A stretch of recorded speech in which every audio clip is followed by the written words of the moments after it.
Hello বন্ধুরা, আশা করি সকলেই ভালো আছেন। তো আজকে আমরা কথা বলবো আইপিএলের 14তম ম্যাচের ব্যাপারে, যেখানে কিনা লড়বে গুজরাটের সাথে বেঙ্গালুরু। তো এই ম্যাচের পুরো অ্যানালাইসিস করব, প্রিভিউ করব। তার পাশাপাশি এই ম্যাচের মধ্যে টোটালি 20 ওভার রান কত হবে, পাওয়ার প্লেতে কত হবে, টসটিকে উইন করতে পারে, এই সব কিছু কিন্তু একদম ফ্রিতে শিউলি বলে দেব। আপনি যদি এই ভিডিওটা সম্পূর্ণ দেখেন এবং এই প্রেডিকশনগুলো শিউলি আপনি পেয়ে যান, তাহলে কিন্তু অবশ্যই ভালো একটা প্রফিট কিন্তু এই ম্যাচ থেকে আপনি করে নিতে পারবেন।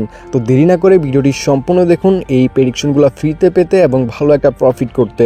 আর ভিডিওতে লাইক করে দিবেন, চ্যানেলটাকে সাবস্ক্রাইব করবেন, এতে আমরা উৎসাহিত হই। বেঙ্গালুরু স্টেডিয়ামে কিন্তু আজকের ম্যাচটি হবে। এই মাঠে যদি আমরা শুধুমাত্র আইপিএলের অ্যানালাইসিসটা করি, দেখতে পারবো এই মাঠে কিন্তু ফার্স্ট ব্যাটের উইন চান্সটা বেশি, রানটা কিন্তু 170 রান প্লাস হয়ে থাকে অ্যাভারেজ করে প্রত্যেকটা ইনিংসে, এবং ফেস বোলারের চাহিদা বেশি। তো এই মাঠ সম্পর্কে ওভারঅল দিক থেকে দেখতে গেলে দেখতে পারবো গ্রাউন্ডটা কিন্তু মোটামুটি বলতে গেলে অনেকটাই ছোট, এবং রানটা যেটা সেটা কিন্তু বেঙ্গালুরু মাঠে ভালো রান হয়ে থাকে। আমার দেখা মতো এই পর্যন্ত যত আইপিএলের ম্যাচ দেখছি, এখানে রান করাটা কিন্তু একদম ইজি। যে টিম এই মাঠে রান করতে পারবে না, আমার কাছে মনে হয় সেই টিমের ব্যর্থতা।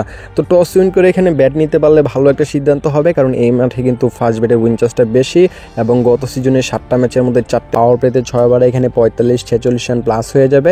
তো এই পর্যায়ে যখন টার্গেটগুলো নিচে নেমে আসবে বা এই পর্যায়ে চলে আসবে, তখন এটা হবে মেরে দিবেন। আর টস টিম আমার কাছে মনে হয় গুজরাট উইন করতে পারে।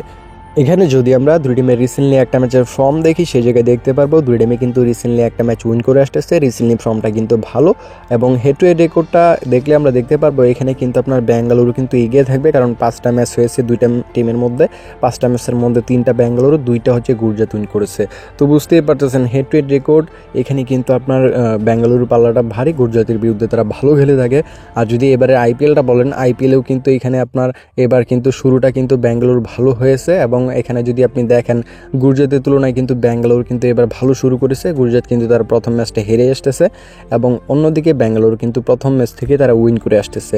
তো রিসেন্টলি একটা ম্যাচের ফর্ম দুই টিমেরই ভালো, তবে এখানে যদি আইপিএলের শুরুটা বলেন, তাহলে অবশ্যই কিন্তু বেঙ্গালুরু এগিয়ে থাকবে, এবং হেড টু হেড রেকর্ডেও বেঙ্গালুরুর দাপটটা আমরা বেশি দেখতে পাচ্ছি। আজকের ম্যাচের উইন চান্সের দিকে গেলে আমরা দেখতে পারবো আজকের ম্যাচের যে উইন চান্সটা আমার কাছে মনে হয় সমান সমান থাকবে, ভালো একটা ম্যাচ হবে। উইন চান্সটা এখানে কিন্তু অবশ্যই আমি 50-50 রাখবো। টসের পরে প্লেয়ারের উপরে ডিপেন্ড করে কিন্তু উইন চান্সটা কম বেশ হতে পারে, তবে আমার কাছে মনে হয় এই উইন চান্সটাই থাকা দরকার, কারণ আমার যেটা ধারণা এই ম্যাচটা কিন্তু রেটটা উঠানামা করবে এবং উইন চান্সটা সমান সমান থাকবে। ভালো থাকবেন সকলেই, নেক্সট ভিডিওতে আবার কথা হবে। আল্লাহ হাফেজ।